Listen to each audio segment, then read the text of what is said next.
My daughter-in-law hired a caregiver for me after my hip surgery. She was attentive? Perfect. Until one day I saw a message sent to her. Phase 1, complete.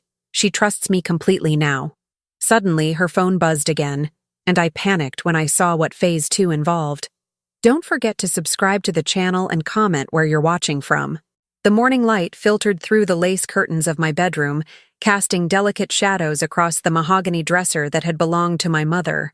I'd been staring at those same patterns for 3 weeks now, ever since the hip replacement surgery that had transformed me from Georgia Holloway, successful jewelry designer and businesswoman, into a woman who needed help getting to the bathroom. I was 63 years old, and until that Tuesday in October when I'd slipped on the workshop stairs, I'd never asked anyone for help with anything. 40 years I'd spent building Holloway fine jewelry from a small repair shop into a business worth over $3 million. My pieces were sold in galleries from Boston to San Francisco. Celebrities wore my designs on red carpets. And now I couldn't even put on my own socks. "Good morning, Mrs. Holloway," came the soft, melodious voice from my doorway. "I've brought your breakfast and your medications." Rachel entered with the tray, her movements practiced and efficient. She was 32, with kind brown eyes and an easy smile that had won me over the moment my daughter-in-law Vanessa had introduced us 2 weeks ago.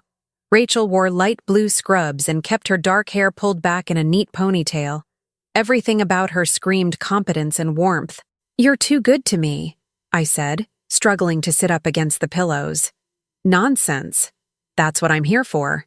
She set the tray across my lap with practiced ease, adjusting the angle so I could reach everything comfortably.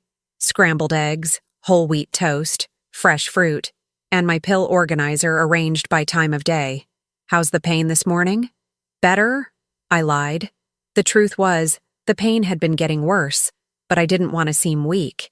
I'd spent my entire life projecting strength. Old habits died hard. Rachel's brow furrowed with concern. "Mrs. Holloway, if you're hurting, we need to call Dr. Pierce. There's no prize for suffering in silence." I found myself smiling despite the discomfort. "You remind me of my mother. She never let me get away with anything either." "I'll take that as a compliment." Rachel checked her watch. "I need to help you with your exercises after breakfast, and then you have a phone call scheduled with your son at 10. Vanessa wanted to make sure you two stayed connected while she handles the business meetings this week." The mention of Vanessa made something tighten in my chest, though I couldn't have explained why. My daughter-in-law had been nothing but helpful since the accident. She'd found Rachel, arranged for my care, and stepped in to handle the day-to-day operations of Holloway fine jewelry while I recovered. My son Daniel worked in finance in the city and couldn't take time off, so Vanessa had volunteered immediately. "That's very thoughtful of her," I said, picking at the eggs. Rachel moved to open the curtains wider, and I noticed her phone was sticking out of her scrub pocket. It buzzed, and she glanced at it quickly before tucking it away more securely. Something flickered across her face, too fast for me to read. "Everything all right?" I asked. "Oh, yes. Just my sister. She always texts at the worst times."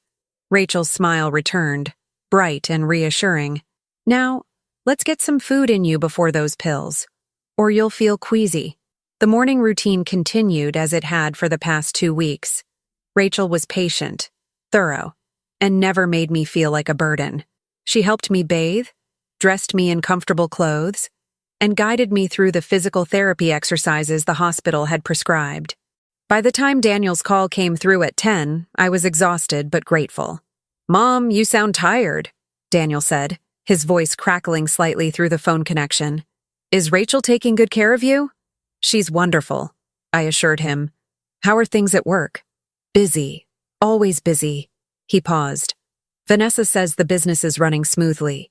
She's been meeting with the suppliers and reviewing the inventory. She thinks there might be some opportunities to expand the online presence." Something cold settled in my stomach. Expand?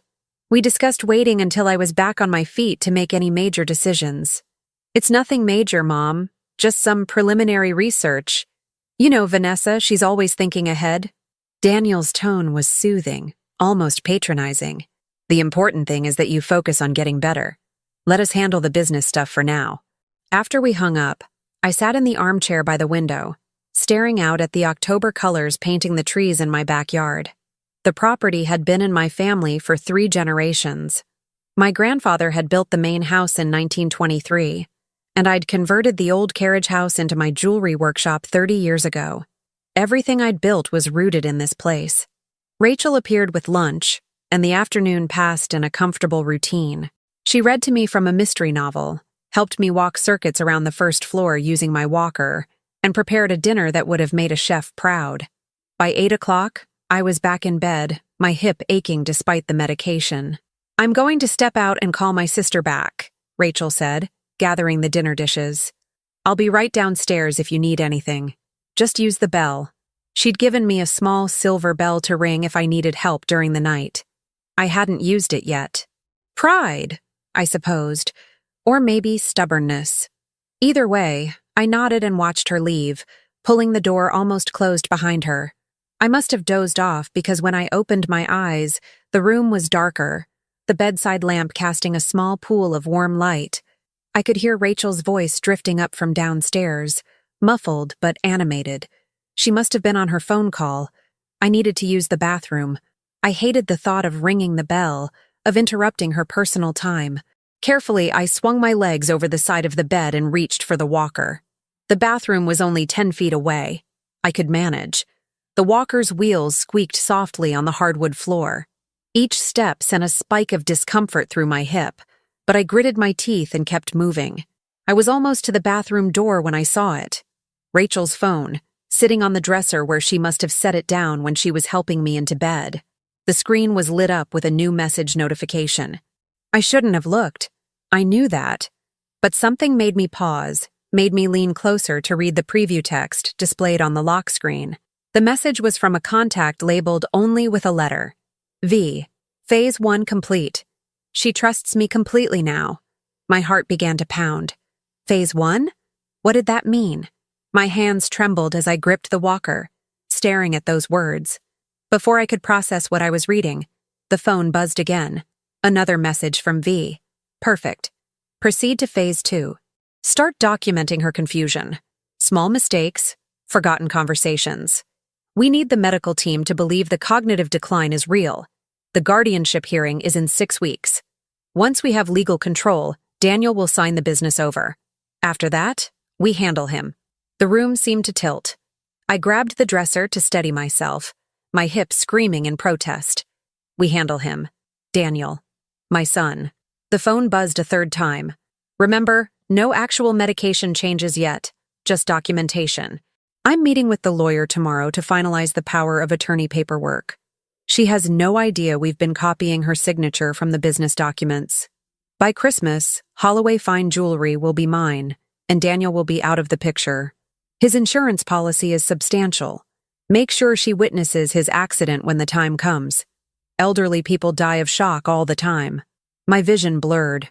I couldn't breathe. Vanessa. V for Vanessa. My daughter-in-law. And Rachel, this woman I'd welcomed into my home, into my most vulnerable moments, was working with her. They planned to steal my business. They planned to have me declared incompetent. And they planned to kill my son. I heard footsteps on the stairs. Rachel was coming back. With shaking hands, I grabbed my phone from the nightstand and quickly snapped photos of the messages on Rachel's screen. The flash seemed blindingly bright in the dim room. I'd just managed to shove my phone under my pillow when the bedroom door opened wider. "Mrs. Holloway, what are you doing out of bed?" Rachel's voice was filled with concern, but now I could hear something else underneath it. Something calculated. "You should have rung the bell. You could have fallen. I just needed the bathroom," I managed, my voice sounding strange to my own ears. Rachel's eyes flicked to the dresser, to where her phone sat. Had she noticed it had been moved? I couldn't tell. She smiled that warm, practiced smile and came to help me. "Let me assist you. We can't have you taking risks." As her hands gripped my arms, all I could think about was the message. We handle him. Make sure she witnesses his accident. I was being cared for by someone who planned to help murder my son, and I had 6 weeks to stop them. I didn't sleep that night. How could I? Every time I closed my eyes, I saw those messages. We handle him. His insurance policy is substantial. Make sure she witnesses his accident. My son, my only child, the baby I'd rocked to sleep, the boy I'd taught to ride a bicycle, the man who'd stood beside me at his father's funeral 10 years ago. Vanessa wanted him dead for insurance money and a clear path to my business. And I was supposed to lie here, helpless, while they executed their plan. By dawn, I'd made several decisions. First, I couldn't let them know I was aware of anything. The moment Rachel or Vanessa suspected I'd discovered their scheme, they might accelerate their timeline or simply make me disappear. An elderly woman with recent surgery, dependent on pain medications, it would be easy to arrange an overdose and call it accidental. Second, I needed to warn Daniel, but I had to be careful. If I called him directly, Vanessa might overhear. She worked from home most days now, supposedly to be available if Daniel needed anything. More likely, she was monitoring his communications. Third, I needed evidence. Photos of text messages on someone else's phone wouldn't hold up in court, not without the actual device. I needed more, and I needed it documented in ways that couldn't be dismissed or explained away. When Rachel came in with my breakfast at 7:30, I was ready. I'd practiced my expression in the mirror during one of my painful trips to the bathroom, schooling my features into the same grateful, dependent look I'd worn for the past 2 weeks. "Good morning, Mrs. Holloway. You're looking bright-eyed this morning," Rachel said, setting down the tray with her usual efficiency. "I slept wonderfully," I lied, accepting the pills she handed me. I palmed 2 of them while pretending to swallow, tucking them into the pocket of my robe. I needed my mind sharp, not dulled by painkillers. "Rachel, I was thinking, I'd love to see some of my jewelry designs. Do you think you could bring up the portfolio from my workshop? The leather binder on the main workbench?" Something flickered in Rachel's eyes. Calculation. Of course. But maybe we should check with Vanessa first. She mentioned wanting to organize your work files while you're recovering. "It's just a portfolio of sketches," I said, keeping my voice light. "Nothing official. I'd just like something to occupy my mind. Let me give her a quick call." Rachel pulled out her phone, and I watched carefully as she unlocked it. 4-digit PIN, 1827. She turned away slightly as she dialed, but I caught the movement of her fingers. "Hi, Vanessa. Yes, she's fine. Listen, Mrs. Holloway wants her design portfolio from the workshop. Should I?" She paused, listening. "Oh, I see. Yes, that makes sense. I'll let her know." Rachel turned back to me with an apologetic smile. "Vanessa says the workshop is being reorganized right now. She's having an appraiser come in to catalog everything for insurance purposes.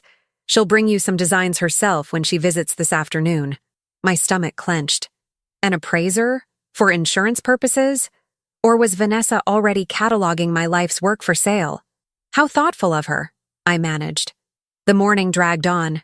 Rachel was attentive as always, helping me with exercises, preparing lunch, keeping up a steady stream of pleasant conversation. But now I noticed things I'd missed before. The way she steered me away from certain topics. The way she made notes on her phone after I spoke, documenting everything I said. Building her case for my supposed cognitive decline. At 2 o'clock, the doorbell rang. I heard Rachel answer it. Heard Vanessa's voice drifting up the stairs, bright and false. "Georgia, how are you feeling today?" Vanessa swept into my room like she owned it, which I suppose she believed she soon would. She was 35, blonde, beautiful in that calculated way that came from expensive salons and personal trainers. She'd been perfect when Daniel first brought her home 5 years ago. Charming, interested in the family business, eager to learn about jewelry design. I'd been so proud when Daniel married her. So relieved he'd found someone who seemed to love what we'd built. What a fool I'd been. "I'm improving every day," I said, watching her carefully. "Rachel takes excellent care of me." "She's the best," Vanessa agreed, settling into the chair beside my bed. "I wanted to talk to you about a few business matters. Nothing urgent, just some decisions that need to be made." "Of course." She pulled out a tablet, swiping through screens. "The Berkshire Gallery wants to do a retrospective of your work next spring. They're asking for 40 pieces, including some of the early designs. I think it's a wonderful opportunity. It is, I agreed carefully. The thing is, they need a commitment soon, and they want to purchase several pieces outright for their permanent collection. Vanessa's voice was casual, but her eyes were sharp. I've been going through the inventory, and I think we should let them have the Moonstone series. You designed those in the 80s, and honestly, the style is a bit dated for current retail. The Moonstone series, my breakthrough work, the designs that had caught the attention of major galleries and launched my career. Each piece was worth at least $50,000, and there were 12 of them. Those pieces aren't for sale, I said flatly. Vanessa's smile tightened. Georgia, I understand they're sentimental, but we need to think about the business. This is a prestigious gallery. The exposure could… No. The word hung in the air. Rachel shifted uncomfortably by the door. Vanessa's expression went very still. We can discuss it later, Vanessa said finally, when you're feeling better. Speaking of which, Rachel's been telling me you've seemed a bit confused lately, forgetting conversations, getting disoriented. My blood ran cold. It was starting. The documentation, the false narrative of decline. I haven't been confused, I said carefully. You asked me to bring your portfolio this morning, Rachel said softly. But we talked about that yesterday, and you said you'd rather wait until you could go to the workshop yourself. I hadn't said anything of the sort. She was lying, and doing it with such conviction that I almost doubted my own memory. I don't remember that conversation, I said. Rachel and Vanessa exchanged a look. Concerned. Knowing. It's probably the pain medication, Vanessa said smoothly. Dr. Pierce warned us about possible cognitive side effects in patients your age. Maybe we should have him come by for an evaluation. Just to be safe. I'm fine, I insisted, hearing the edge in my own voice. I don't need an evaluation. We just want what's best for you, Vanessa said, reaching out to pat my hand. Her touch made my skin crawl. You've worked so hard your whole life. You deserve to rest, to let others handle the burdens. Daniel and I can take care of the business. You don't need to worry about anything. After they left, I sat in trembling silence. They were moving faster than I'd expected. The false documentation, the talk of evaluations, the casual mention of selling my most valuable pieces. How long before they convinced some doctor I wasn't competent? How long before they produced power of attorney documents with my forged signature? I needed help, but I couldn't trust anyone in my immediate circle. Vanessa had been cultivating relationships with my business associates for months. Who knew how many of them she'd already turned? Then I remembered Charlotte Dean. Charlotte had been my father's attorney, then mine, for 35 years. She'd handled the business incorporation, my divorce, my father's estate. She was 72 now, supposedly retired, but I knew she still maintained a small practice for select clients. More importantly, Charlotte was shrewd, skeptical, and utterly incorruptible. But how could I contact her without Rachel monitoring my every move? That night, after Rachel had helped me into bed and gone downstairs, I retrieved my phone from under my pillow where I'd hidden it. My hands shook as I opened my email and began typing. Charlotte, I need your help urgently. Cannot explain in detail now, but I believe someone is trying to have me declared incompetent and steal my business. They may be planning worse. Please call me tomorrow at exactly 11 a.m. Tell Rachel, my caregiver, that you need to discuss estate planning. She monitors everything. Trust no one else. MH. I hit send and deleted the email from my sent folder, then cleared my browser history. It wasn't much, but it was a start. The next morning crawled by. Rachel was cheerful as always, but I noticed her watching me more carefully. Had Vanessa told her to increase surveillance? At 10:55, my heart was pounding so hard I could feel it in my throat. Would Charlotte get the message? Would she understand the urgency? At exactly 11 o'clock, my phone rang. Rachel, who'd been folding laundry in the corner of my room, looked up. It's Charlotte Dean, I said, reading the caller ID with relief I had to work hard to hide. My attorney. Rachel's expression shifted, just for a moment. Concern? Fear? Then the pleasant mask was back. I'll give you privacy. No need, I said quickly. It's just estate planning. Boring legal matters. Rachel hesitated, then nodded and stayed, pretending to focus on the laundry while clearly listening to every word. "Charlotte, how good to hear from you," I said, putting the phone on speaker. "Georgia." Charlotte's voice was crisp, professional, giving nothing away. "I received your message about updating your estate documents. Given your recent surgery, I think it's wise to review everything. I'd like to come by tomorrow at 2 o'clock if that works for you." "That would be perfect." "And Georgia?" Charlotte's tone shifted, became almost casual. "I'll need to see all your current documentation. Power of attorney forms, business papers, everything. Better to have it organized before I arrive." "Of course." After we hung up, Rachel was still folding the same towel. "Is everything all right, Mrs. Holloway?" "Just routine legal matters," I said. "Getting old requires so much paperwork." That afternoon, while Rachel was downstairs preparing dinner, I heard the front door open. Voices in the foyer. Vanessa's voice, sharp and angry, though I couldn't make out the words. Then Rachel's, placating. I moved as quietly as I could to the bedroom door, pulling it open just a crack. "Calling her lawyer? Why didn't you stop it?" Vanessa was saying.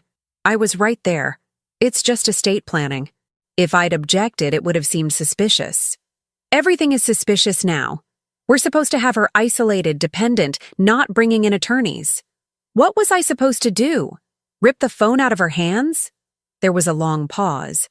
Then Vanessa spoke again, her voice colder. "We move up the timeline. I'll have the guardianship papers ready by next week. And we deal with Daniel this weekend. The hunting trip. Make it look like an accident." My heart stopped. "That's too soon," Rachel protested. "We need more documentation. We do it this weekend or we risk losing everything. Georgia's more alert than you've been reporting. She's suspicious. I can see it." Vanessa's heels clicked across the hardwood floor. "Make sure she takes the full dose of medications tonight. I want her foggy tomorrow when the appraiser comes. And Rachel, don't fail me again." The front door slammed. I stumbled back to the bed, my hips screaming, my hands shaking. This weekend. They were going to kill Daniel this weekend. And tomorrow, Vanessa was bringing an appraiser to catalog everything I'd built so she could sell it off piece by piece. I had less than 24 hours to stop them. That night, I pretended to swallow the pills Rachel brought me. All of them. I tucked them under my tongue, waited until she left the room, then spit them into a tissue and hid them in the drawer of my nightstand alongside the others I'd been collecting. My hip throbbed with a pain that made me want to weep, but I needed clarity more than I needed relief. Once Rachel had gone to her room in the converted attic space, I waited another hour, listening to the house settle into silence. Then I reached for my phone and did something I hadn't done in years. I called my ex-husband's brother. Thomas Holloway had been a private investigator before he retired to Florida. We'd never been close, but he was family, and more importantly, he owed me. I'd lent him $50,000 to start his business 30 years ago and never asked for repayment when his first marriage fell apart. "Georgia? It's 1 a.m, Thomas answered, his voice thick with sleep. "I need your help, please. It's about Daniel." That got his attention. I heard rustling, then his voice came back clearer. "What's wrong?" I told him everything, keeping my voice to a whisper. The messages, the plan to kill Daniel, the guardianship scheme, Vanessa's plot to steal my business. When I finished, there was a long silence. "Do you have proof?" Thomas asked finally. "Photos of the messages on Rachel's phone. I emailed them to myself, but I'm afraid to access them from here. They might be monitoring my accounts." "They probably are. Georgia, this is serious. If what you're saying is true, it's true, then you're in immediate danger. So is Daniel. I can be there by tomorrow night, but that might not be fast enough if they're planning something this weekend. Charlotte Dean is coming tomorrow at 2. She's my attorney." "Good. That's good. But listen carefully. You need to act confused tomorrow. Give them what they expect to see. If Vanessa thinks you're onto them, she'll move even faster. Can you do that? Could I? Could I pretend to be a doddering old woman while my son's life hung in the balance?" "Yes," I said. "I'll make some calls tonight. I still have contacts in law enforcement up there. But Georgia, we need more than photos of text messages. We need something concrete. Documents, recordings, something that proves intent. After we hung up, I lay in the darkness, my mind racing. Something concrete. What did I have access to? Rachel's phone required a PIN I'd memorized but couldn't access without her noticing. My own computer was in the workshop, which Vanessa now controlled. My business files the same. Then I remembered the safe in my closet. My father had installed it decades ago, and only I knew the combination. Inside were the original business incorporation papers, my will, some family jewelry, and most importantly, a backup drive containing scans of every business document and contract from the past 15 years. I'd been meticulous about record keeping, a habit learned from my mother. But could I access the safe without Rachel hearing? I had to try. Moving with the walker was out of the question. Too noisy. Instead, I rolled out of bed and crawled, biting back cries of pain as my hip protested every movement. The closet was only 15 feet away, but it felt like miles. Sweat poured down my face by the time I reached it.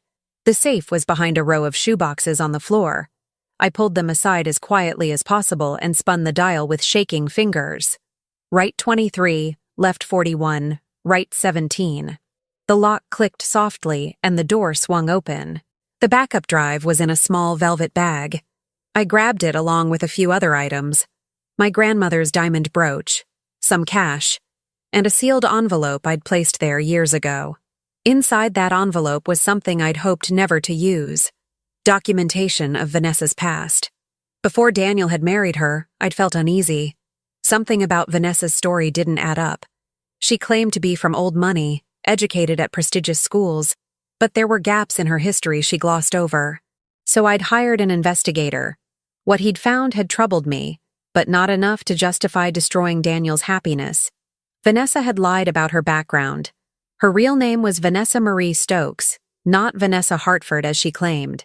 She'd grown up in poverty in Nevada, had a juvenile record that was sealed, and had been married before, to a man who'd died in a convenient accident that left her with a substantial insurance payout. I'd never told Daniel. I'd convinced myself everyone deserved a second chance, that people could change. The investigator's report had stayed sealed in my safe, a secret I'd buried out of love for my son. What a mistake that had been.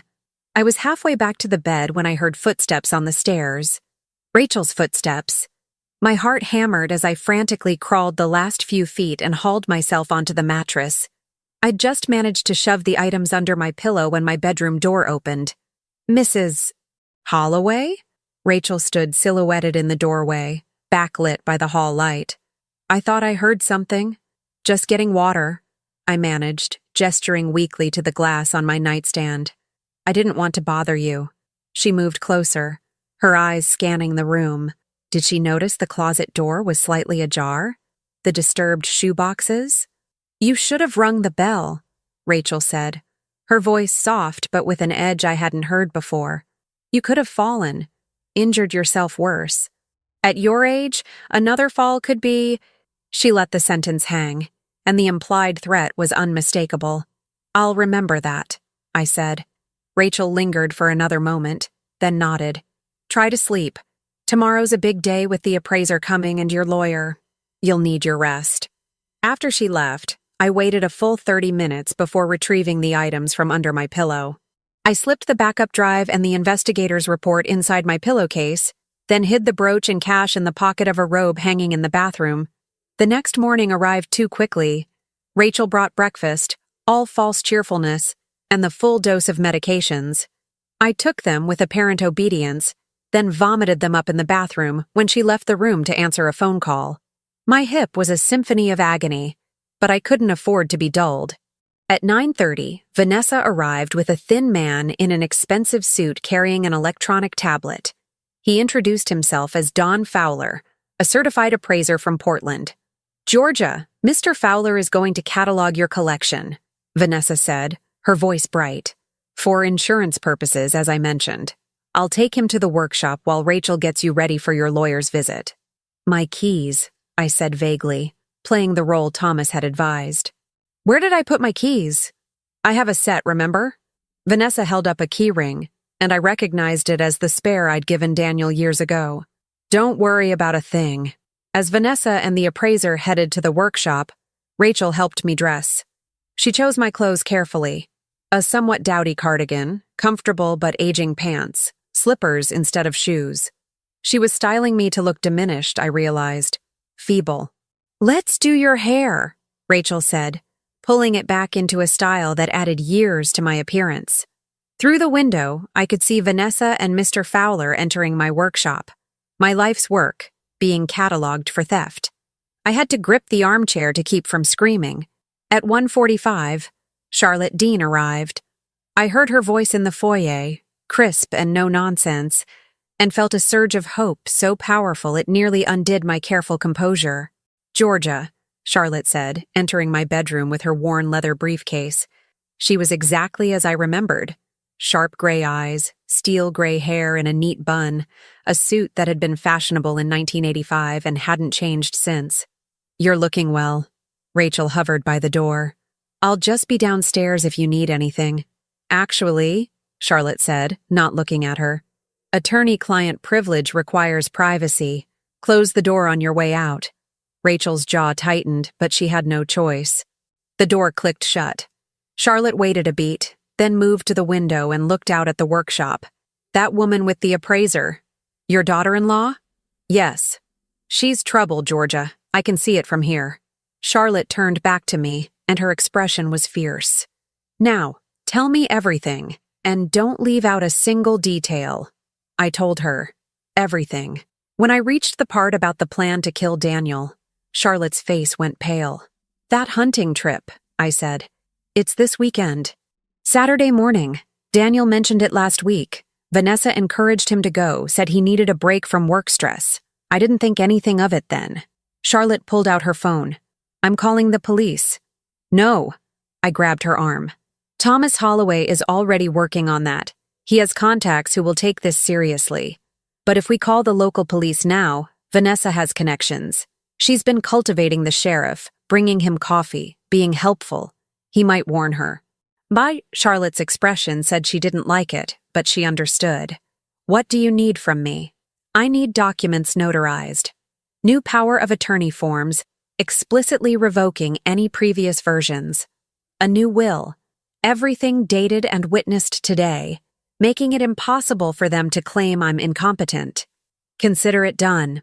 What else?" I pulled out the backup drive and the investigator's report from my pillowcase.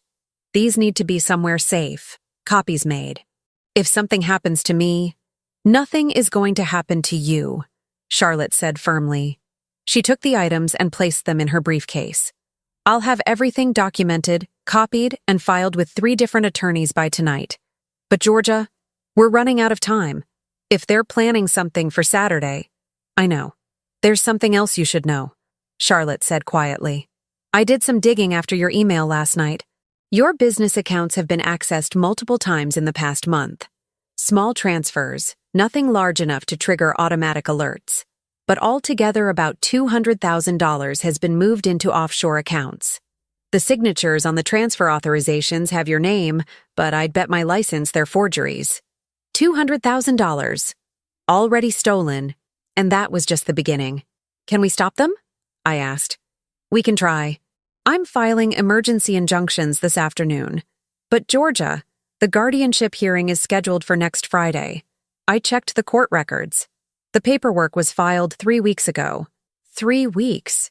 They'd been planning this since before my surgery. Maybe the surgery itself had been part of the plan. Had someone made sure I would fall on those workshop stairs? The bedroom door opened without warning. Rachel stood there, her pleasant expression strained. "Mrs. Holloway, you have a visitor. Your daughter-in-law and Mr. Fowler have finished the inventory and would like to go over some items with you." Behind her, I could see Vanessa in the hallway, her eyes cold and calculating. "Georgia's in the middle of a legal consultation," Charlotte said icily. "This will only take a moment," Vanessa said, pushing past Rachel into the room. Mr. Fowler followed, his tablet clutched to his chest. "Mother Georgia, there's been a problem with the inventory. It seems several pieces are missing. Very valuable pieces, the sapphire parure, for instance, and the moonstone series appears to be incomplete." My blood ran cold. "What are you suggesting?"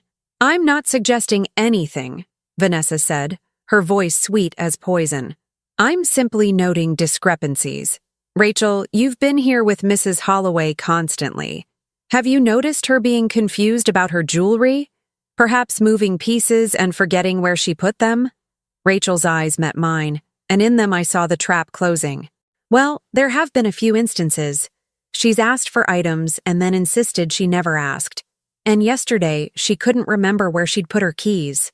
"I have my keys right here," I said. But even as I said it, I realized I didn't. I hadn't seen them since the surgery. "You see?" Vanessa turned to Charlotte, her expression sorrowful.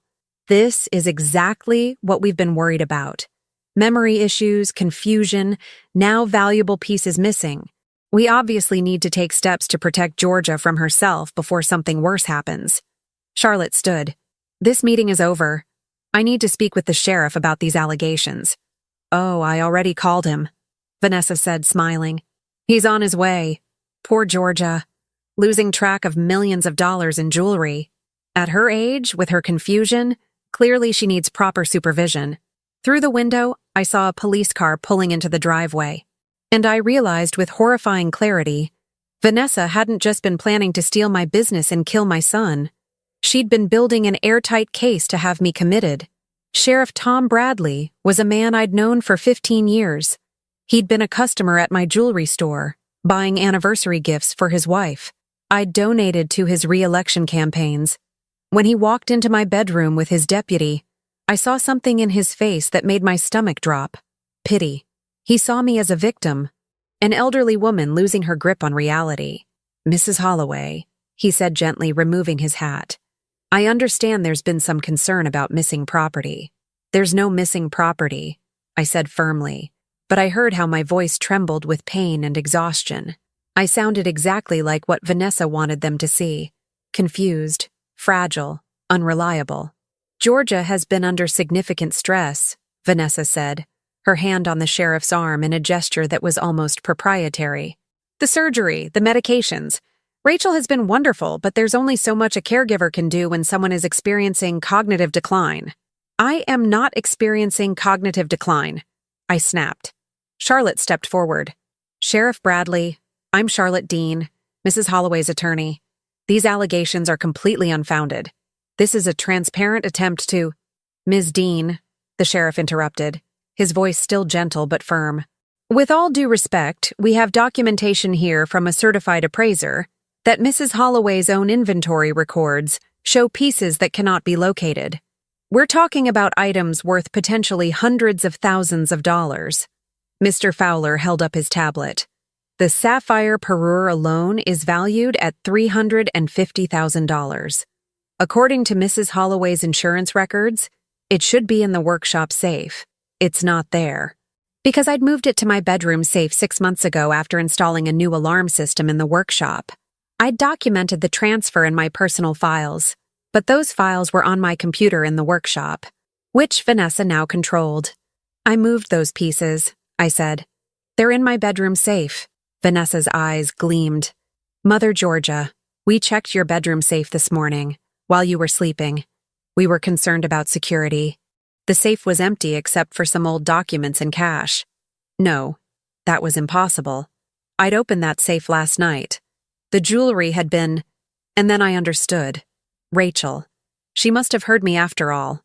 Must have waited until I fell asleep and opened the safe herself. But how had she known the combination? The answer hit me like a physical blow. The medications. They hadn't just been trying to make me foggy. Some combination had been making me drowsy, susceptible. Had I said the combination out loud in a medication-induced haze? Or had Rachel simply watched me through the crack in the door last night? "Sheriff, I moved valuable jewelry from that safe just last night," Charlotte said. "I witnessed Mrs. Holloway access it. The pieces were there." "Can you identify what pieces?"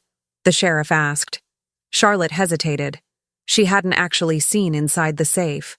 I'd retrieved the items while her back was turned. "I want to see the safe," I said. "Take me to my closet, I'll show you." The sheriff nodded, and Rachel moved to help me, but Charlotte blocked her way. "I'll assist Mrs. Holloway." With Charlotte's help, I made the agonizing journey to the closet. The safe door stood open, and inside was exactly what Vanessa had described. Documents, cash, the backup drive and investigator's report I'd removed. But the velvet bags that should have held my grandmother's jewelry, the sapphire parure, and 3 other valuable pieces were gone. Someone took them, I said. Last night or this morning. Mrs. Holloway, the sheriff said, his voice heavy with that terrible pity. Is it possible you moved them somewhere else and don't remember? No. The medication she's on can cause memory issues, Rachel said quietly. Dr. Pierce warned us about that. Call Dr. Pierce, I demanded. Ask him. We did, Vanessa said, pulling out her phone. He's very concerned. In fact, he's agreed to come by this afternoon for an evaluation. He thinks, given everything that's happening, it might be best if you had round-the-clock professional care. Perhaps at a facility where they can monitor your medication more carefully. A facility. They were going to have me committed. Today. Absolutely not, Charlotte said. Georgia is of sound mind and, is she? Vanessa turned to the sheriff.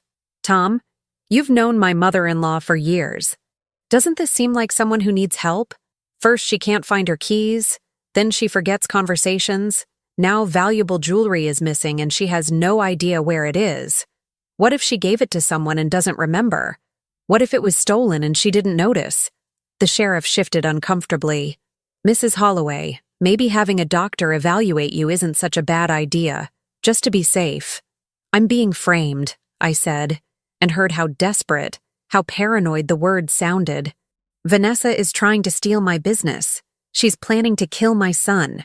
She and Rachel have been documenting false evidence of confusion so they can have me declared incompetent.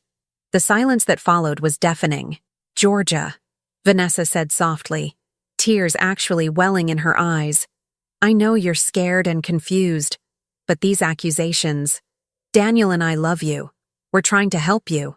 Show them your phone, I said to Rachel. Show them the messages from Vanessa. The ones about phases and guardianship and handling Daniel. Rachel's face was a mask of concern. Mrs. Holloway, I don't have any messages like that.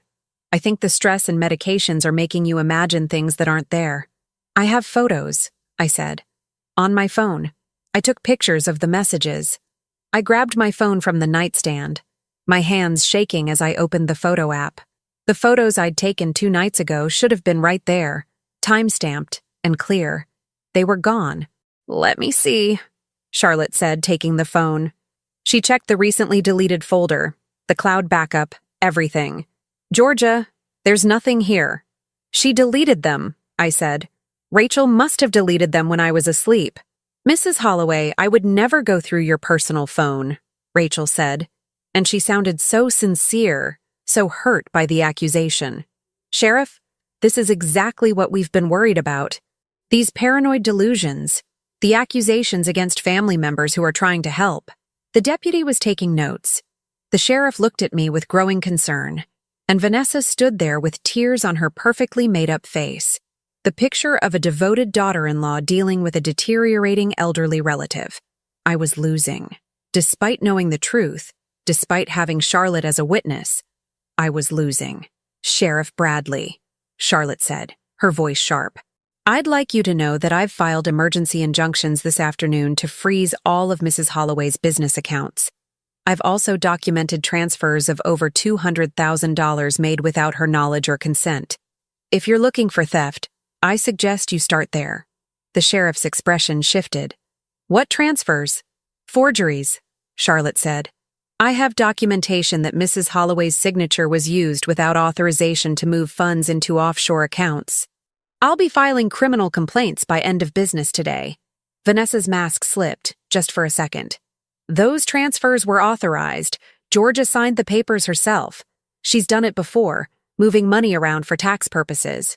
Then you'll have no problem providing the original documents for forensic analysis, Charlotte said. I'm sure a handwriting expert will be very interested in examining them. This is ridiculous, Vanessa said, her voice hardening. Tom, are you going to let her derail this conversation? We're talking about Georgia's safety, not spurious accusations about accounting procedures. The sheriff looked between us, clearly out of his depth. Ladies, I think we all need to calm down. Mrs. Holloway, Would you consent to having Dr. Pierce examine you, just to rule out any medical causes for the confusion?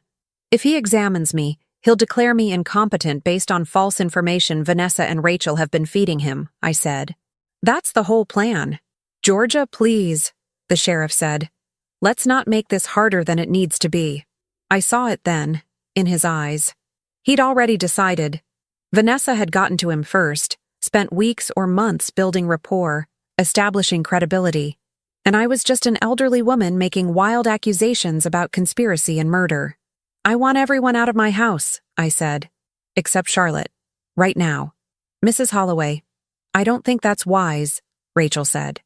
You need someone to help with your medications, your physical therapy. Get out! The words came out as a shout, raw with fury and fear. Get out of my house!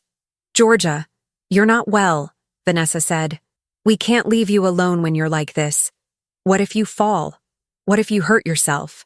I'll stay with her, Charlotte said firmly. I'll remain here as both her attorney and as a companion until this matter is resolved. The sheriff nodded slowly. That seems like a reasonable compromise. Mrs. Holloway, I'll expect you to consent to a medical evaluation within the next 24 hours. If you refuse, I'll have no choice but to petition for an emergency psychiatric hold. After they left, Vanessa with a final look of triumph, Rachel with false concern, the sheriff with his damnable pity, Charlotte locked the front door and turned to me. Tell me you have a backup plan, she said. Thomas is coming tonight. He's bringing someone from the state police. That might not be enough. Georgia, they've built a very convincing case. The missing jewelry, the memory issues, now this outburst. A judge could order an evaluation based on what happened here today. I know. I sank into the armchair, my hips screaming. Charlotte, I need to get those jewelry pieces back. They're somewhere in this house. Vanessa wouldn't risk moving them off property yet, not with you filing injunctions. Charlotte's eyes narrowed. You think she hid them here? Why?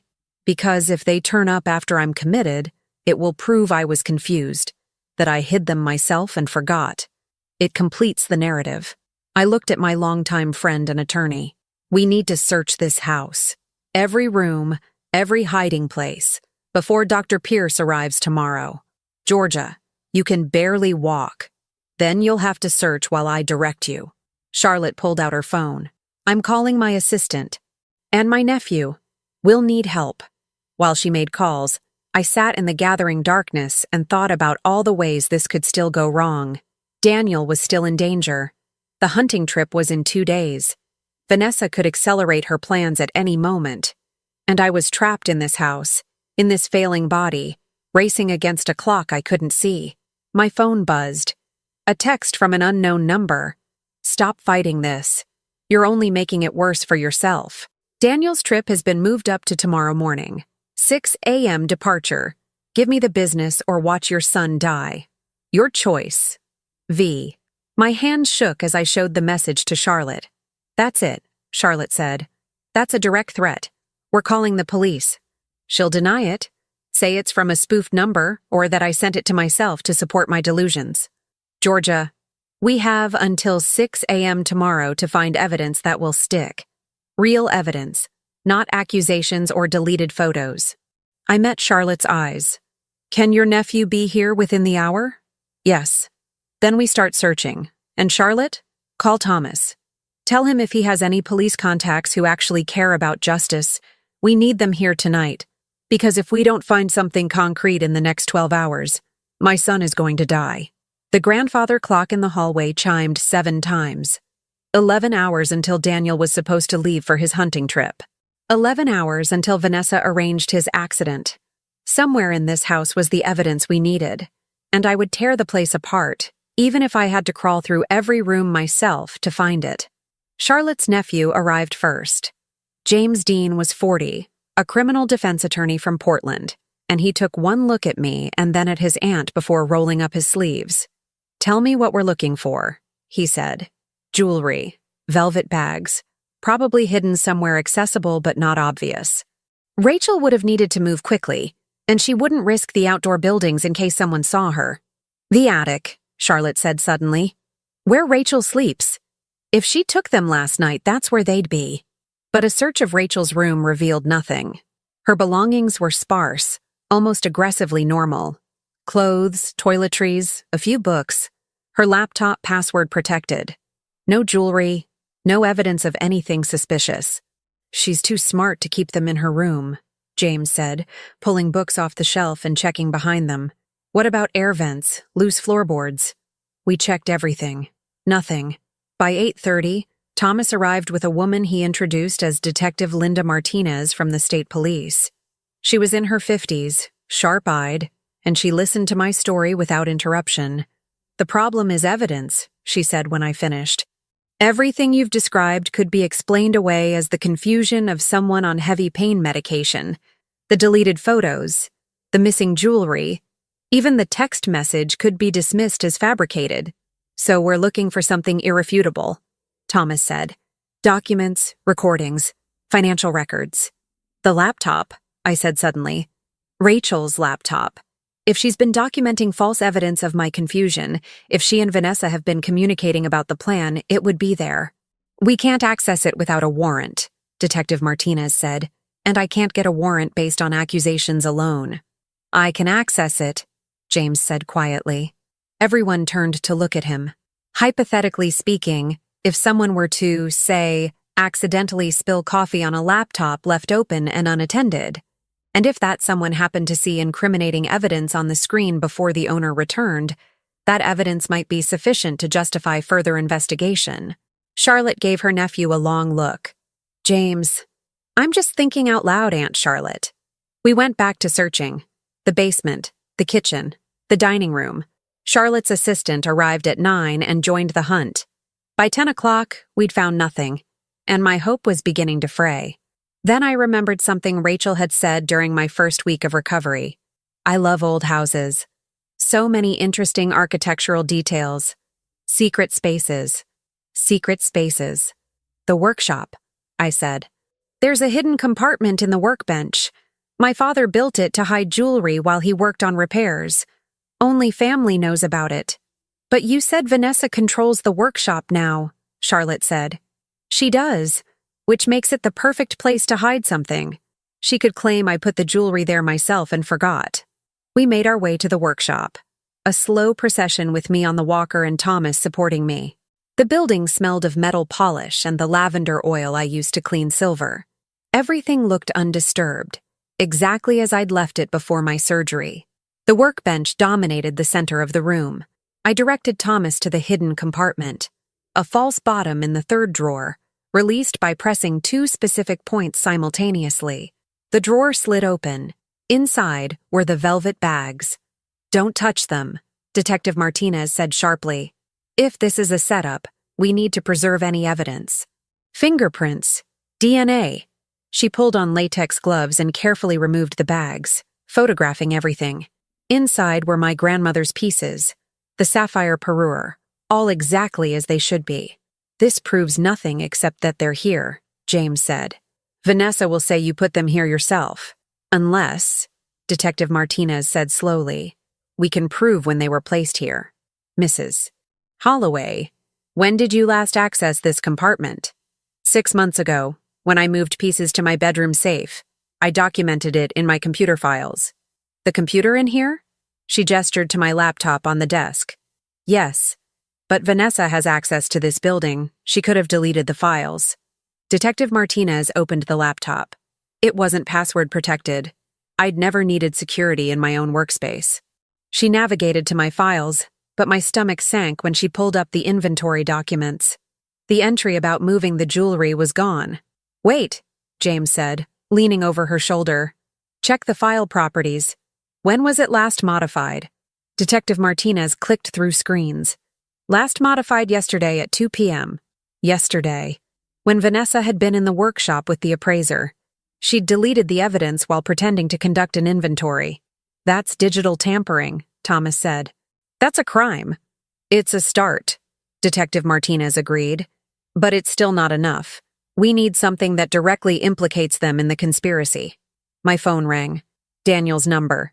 I answered with shaking hands. Daniel? Mom, Vanessa told me what happened today. with the sheriff and the jewelry. "Mom, are you okay? Do you need me to come home?" Behind him, I could hear Vanessa's voice, too distant to make out words but urgent in tone. "Daniel, listen to me carefully. Do not go on that hunting trip tomorrow. There's going to be an accident. Vanessa has been planning." "Mom, you're not making sense. What are you talking about?" "Your wife is trying to kill you. She wants your life insurance money. She's been working with Rachel to have me declared incompetent so she can steal my business." "Daniel, please, you have to believe me." There was a long silence. Then, "Mom, have you been taking your medications? You sound confused." "I'm not confused. Daniel, I have proof. There was evidence, but they deleted it. The detective is here. Tell him—" "There's a detective there? Mom, what's going on?" Vanessa's voice in the background, clearer now. "Let me talk to her." "No, Daniel, don't—" "Mrs. Holloway." Vanessa's voice was smooth, concerned. "I think it's time we faced facts. You're not well. These paranoid fantasies about me trying to hurt Daniel, about conspiracies and murder plots. It's heartbreaking, but we need to get you help. Put Daniel back on," I demanded. "He's upset, Georgia. You're upsetting him with these accusations. The hunting trip is a guy's weekend, something Daniel needs. He's been under so much stress, dealing with your illness, the business concerns. You're not the only one suffering here. If he goes on that trip, he won't come back." "That's enough." Vanessa's voice went cold. "You're going to get help, Georgia. Tomorrow, Dr. Pierce is going to evaluate you, and he's going to recommend inpatient care. You'll be somewhere safe, somewhere you can't hurt yourself or make baseless accusations that destroy your family. And Daniel and I will take care of your business, just like we've been trying to do all along." She hung up.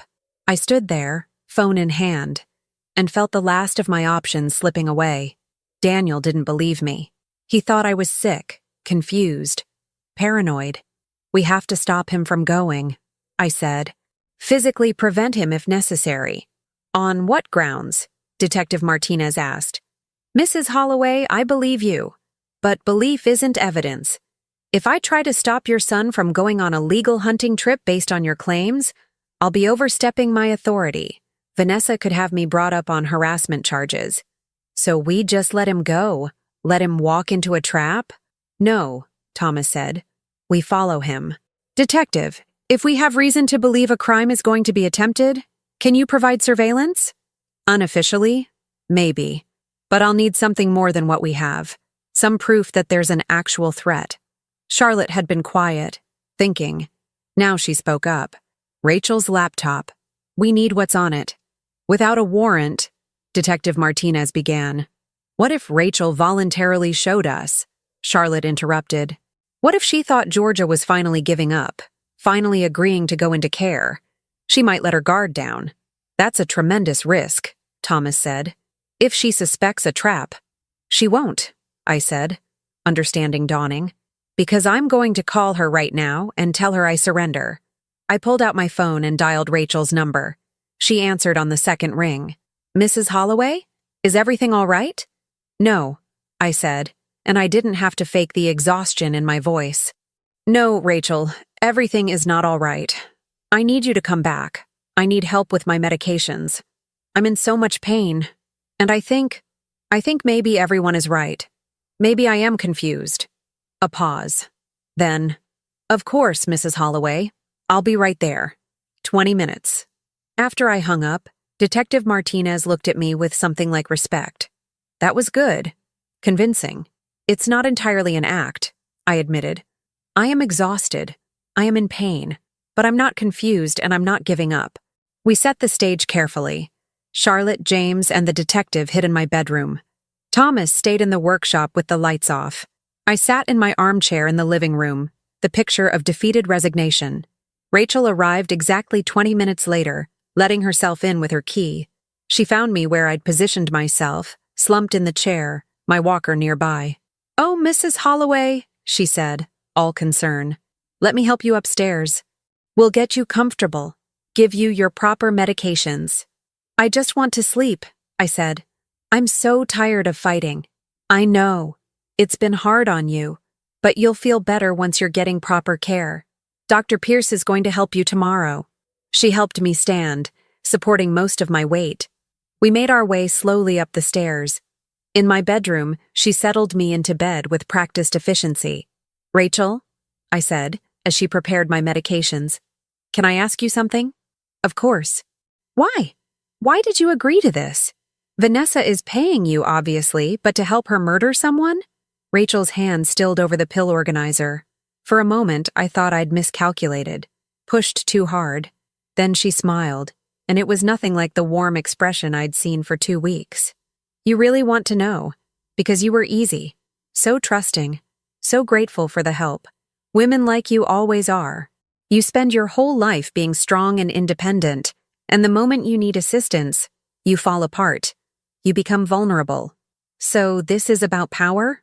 This is about money, Rachel corrected. Vanessa promised me $200,000 and a recommendation to her very wealthy friends. Do you know how much caregivers make? How little we're valued. This job was supposed to be my retirement plan. And killing Daniel? That doesn't bother you? Rachel shrugged. I won't be the one doing it. Hunting accidents happen all the time. Guy goes out in the woods, tragic incident with a rifle. Vanessa has someone lined up, a professional. I'm just the caregiver who documented the mother-in-law's declining mental state. Clean hands. You're recording this conversation. It wasn't a question. Rachel laughed. Are you? Is that your plan? Catch me confessing? Mrs. Holloway, even if you are recording, it won't matter. Your own son thinks you're delusional. Tomorrow you'll be evaluated, found incompetent, and anything you claim I said will be dismissed as another fantasy. What if I told you, Detective Martinez said, stepping out of the bathroom, that I've heard enough for probable cause? Rachel spun, her face going pale. Charlotte and James emerged from the closet. Thomas appeared in the doorway. You tricked me, Rachel whispered. No, I said. I just gave you the same thing you gave me for 2 weeks. What you expected to see. You expected a defeated old woman, so that's what I showed you. Detective Martinez was already reading Rachel her rights as she snapped handcuffs on her wrists. Rachel's face had gone from pale to furious. This won't stop anything, she spat. Vanessa has contingencies. The hunting trip is already scheduled. Daniel's leaving in 8 hours, and there's nothing you can do to stop it. Actually, Thomas said, holding up Rachel's phone, while you were confessing, I used the PIN code Mrs. Holloway observed to access your messages. Every text from Vanessa, every detail of the plan, all backed up to the cloud, including the name and contact information of the hired professional. Rachel lunged at him, but Detective Martinez held her firm. That's illegal. You can't use that evidence. We'll let a judge decide, Detective Martinez said. But right now, I have enough to bring your accomplice in for questioning. James, call this in. We need backup and we need to pick up Vanessa Hart before she realizes what's happened. As they led Rachel down the stairs, she looked back at me one last time. You're just delaying the inevitable. Women like Vanessa always win. Not tonight, I said. After they'd gone, Charlotte helped me back to the armchair and handed me the phone. You need to call Daniel. Tell him everything. He needs to hear it from you. I dialed with shaking hands. This time, Daniel answered himself. Mom, what's going on? The police just showed up here. They're asking Vanessa to come down to the station for questioning.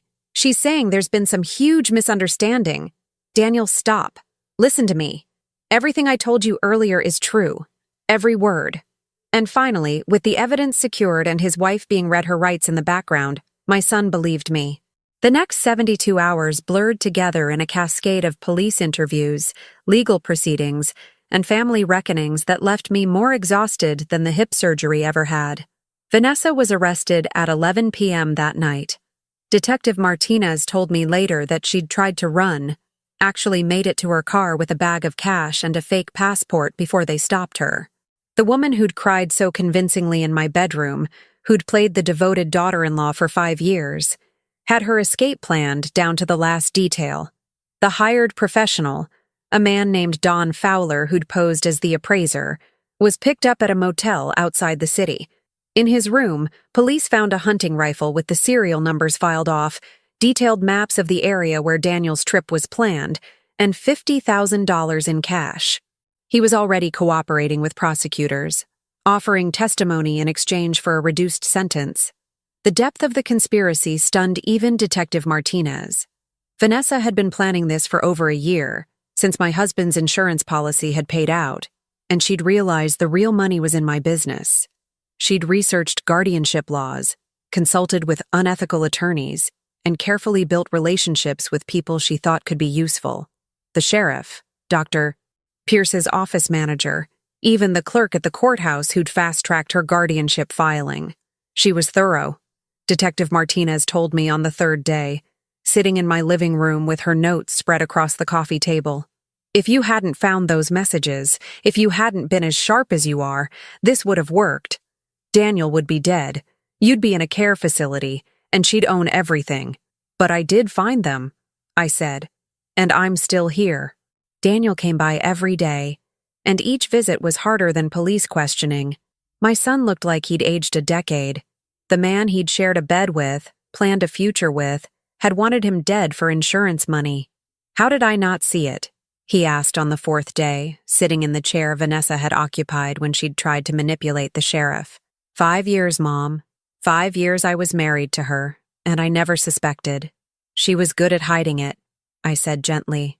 She fooled me, too. But you figured it out. You saw through her when I couldn't. I had motivation you didn't have. She made the mistake of threatening you. I reached out and took his hand. Daniel, you can't blame yourself for loving someone who turned out to be a monster. That's on her, not you. He was quiet for a long moment. The investigator's report, the one you kept in your safe. You knew something was wrong with her before we got married, didn't you? I'd been dreading this conversation. I had concerns. Nothing concrete, just inconsistencies in her story. And you didn't tell me. No, I didn't. I convinced myself everyone deserved a second chance, that people could change. I was wrong. Daniel's jaw tightened. You should have told me. I know. I'm sorry. I'm angry with you about that, Mom. Really angry. He looked at me, his eyes red-rimmed from too many sleepless nights. But I'm also alive because you didn't give up when it mattered most. Because you fought for me even when I didn't believe you. So I don't know what to feel. Feel both things, I said. I can handle your anger. I deserve it. And when you're ready to forgive me, I'll be here. He left shortly after, and I sat alone in the gathering dusk, thinking about the cost of secrets and the weight of good intentions. Charlotte returned my business documents 3 days later, along with news from her forensic accountant. The embezzlement was worse than we'd thought. Over $400,000 had been siphoned off over 8 months, hidden in fake vendor accounts and shell companies. The good news is it's all traceable, Charlotte said. The accounts are frozen, and most of the money can be recovered. But Georgia, your business nearly died while you were focused on recovering from surgery. I trusted the wrong person, I said. We all did, even me. Charlotte set down her coffee cup. I should have insisted on regular audits. I should have checked the power of attorney paperwork more carefully. I failed you. You saved me, I corrected. When I needed you most, you believed me. You fought for me. That's what matters. The guardianship hearing was canceled, but the judge who'd been assigned to it requested a meeting. Judge Patricia Hendricks was 68, sharp as a blade, and clearly furious. Mrs. Holloway, she said when we met in her chambers the following week, I want you to know that I would never have granted that petition without a thorough investigation. But the fact that it got as far as it did concerns me deeply. There are protocols in place to prevent this kind of abuse, and they failed. Someone helped her, I said. She had connections in the courthouse. She did, and I'm working with law enforcement to identify everyone involved. Judge Hendricks leaned forward. I've been on the bench for 30 years. I've seen families torn apart by greed, by manipulation, by people who view the elderly as obstacles to wealth. But I've rarely seen someone fight back as effectively as you did. You saved yourself, Mrs. Holloway. I hope you're proud of that. I'm tired, I admitted. Mostly I'm just tired. Then rest. You've earned it. 2 weeks after Rachel's arrest, Dr. Pierce came to see me. Not for an evaluation, but to apologize. I should have questioned the reports I was getting. he said, standing awkwardly in my living room. Your daughter-in-law was very convincing, and the caregiver's documentation seemed thorough. But I should have spoken with you directly, assessed you myself. Yes, you should have, I agreed. I wasn't interested in making this easy for him. I filed a report with the medical board about my failure to follow proper protocol. I wanted you to know that. And I wanted to tell you that if you need anything going forward, genuine medical care, I'll be available. I've found a new doctor, I said. Someone younger, someone who doesn't make assumptions about elderly patients being confused. But I appreciate you coming here. He left looking smaller than when he'd arrived, and I felt no satisfaction in it. Just weariness. The physical therapy was the hardest part of recovery, both from the surgery and from the ordeal that had followed. My new caregiver was a no-nonsense woman named Patricia, who made it clear from day one that she wouldn't tolerate nonsense from me either. You want to regain your strength? Then work for it, she said during our first session. No shortcuts, no feeling sorry for yourself. You survived a murder plot. Walking across a room should be easy in comparison. She was right. By the end of the 3rd week, I was off the walker and using just a cane. By week 5, I was walking to the workshop on my own. The workshop. My sanctuary. Vanessa had touched everything, cataloged it, planned to sell it off piece by piece. It took me 3 days to cleanse the space of her presence, rearranging tools, burning sage like my mother used to do, reclaiming what was mine. On a Tuesday morning in early December, I sat at my workbench with a piece of raw silver and began to work. My hands remembered what my mind had been too occupied to recall, the feel of metal yielding to heat and pressure, the satisfaction of creation, the meditation of turning raw material into something beautiful. I was designing a new piece, something I'd been thinking about since that first terrible night when I'd discovered the messages. A pendant in the shape of a phoenix, rising from stylized flames. Not subtle, perhaps, but I was past the age where I needed to be subtle about my victories. Daniel came by that afternoon and found me in the workshop, silver dust on my hands, focused in a way I hadn't been since before the surgery. You're working again, he said. I am. He pulled up a stool and watched me work for several minutes before speaking. I've been thinking about what you said, about feeling angry and grateful at the same time. And I've decided that's okay. I can be both. I'm angry you didn't tell me about Vanessa before we married, but I'm grateful you never gave up on me, even when I didn't believe you. He paused. I'm also grateful you're my mother, even when you drive me crazy. I set down my tools and looked at my son, really looked at him. He was 40 years old, facing divorce from a woman who'd tried to have him killed, dealing with the betrayal of someone he'd loved. And he was here, choosing to rebuild our relationship despite the mistakes I'd made. I love you, I said. Even when I fail you, even when I make the wrong choices, that never changes. I know, Mom. He stood and hugged me carefully, mindful of my still healing hip. I know. After he left, I returned to the pendant. The silver was taking shape now, the phoenix emerging from the flames with wings spread wide. It would be the centerpiece of a new collection, I decided. Not for sale, but for myself. A reminder that survival wasn't just about making it through. It was about rising from the ashes stronger than before. The legal proceedings dragged on for months. Vanessa's trial was set for the following summer. Rachel took a plea deal and received 8 years for conspiracy and fraud. Don Fowler got 15 for attempted murder for hire. The courthouse clerk who'd fast-tracked the guardianship paperwork was fired and faced charges of corruption. And slowly, gradually, my life returned to a new kind of normal. Charlotte and I had lunch every Thursday, a ritual that became the highlight of my week. Thomas called monthly to check in, an unexpected friendship born from crisis. Detective Martinez stopped by occasionally, usually with questions about other cases involving elder exploitation. You'd be surprised how common this is, she told me one afternoon in spring. Adult children, caregivers, even attorneys. People see an elderly person with assets and they start planning. What Vanessa did was more elaborate than most, but the basic scheme? We see it all the time. So, I'm not unique. Oh, you're unique, Detective Martinez said with a slight smile. Most victims don't figure it out in time, and even fewer fight back successfully. You're a case study now.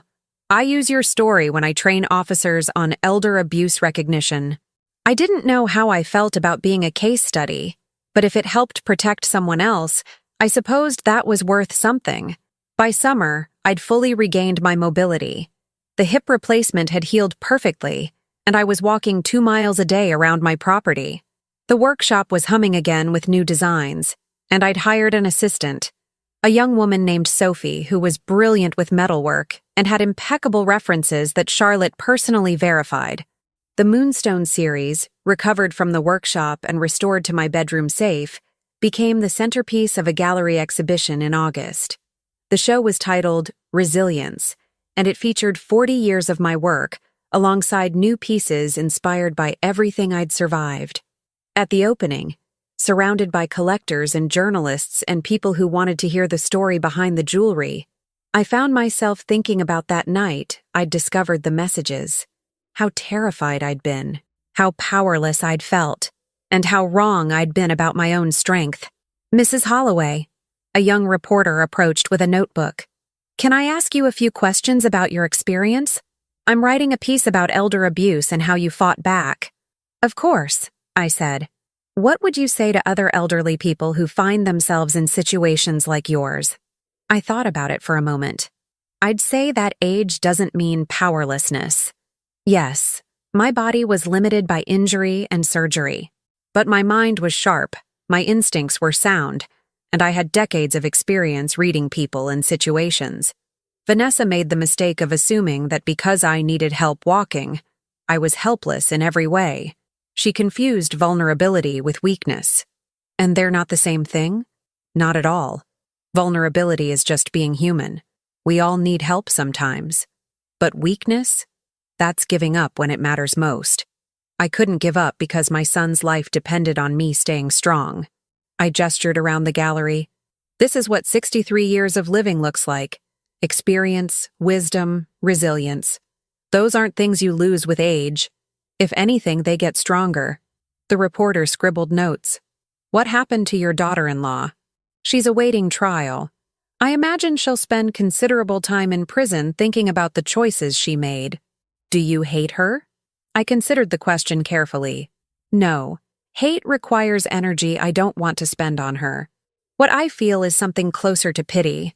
She had opportunities, intelligence, even charm. She could have built something legitimate, something real.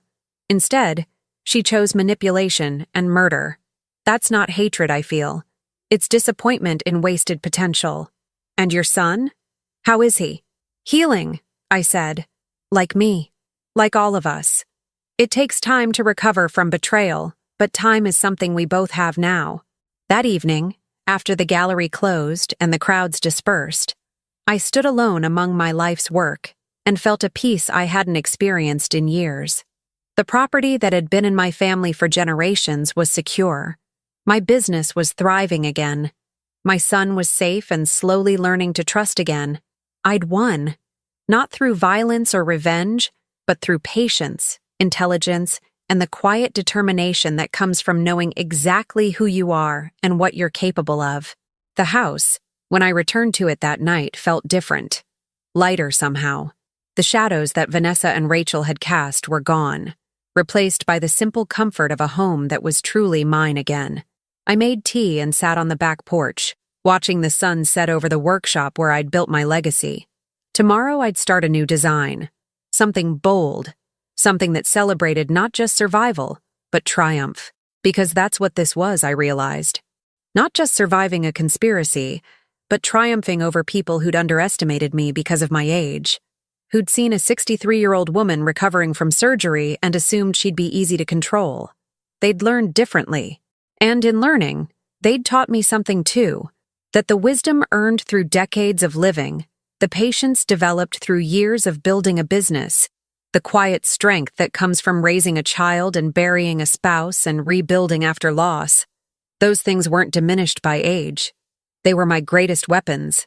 The tea grew cold in my hands as darkness fell, but I stayed on the porch, savoring the silence, the safety, The profound satisfaction of knowing I'd saved not just my own life, but my son's. And I'd done it exactly the way my mother would have, with intelligence, patience, and the absolute refusal to be underestimated. In the end, that was the real legacy. Not the jewelry, not the business, not even the property. The legacy was this: Georgia Holloway, at 63 years old, had faced down people who wanted her dead or locked away, and she'd won.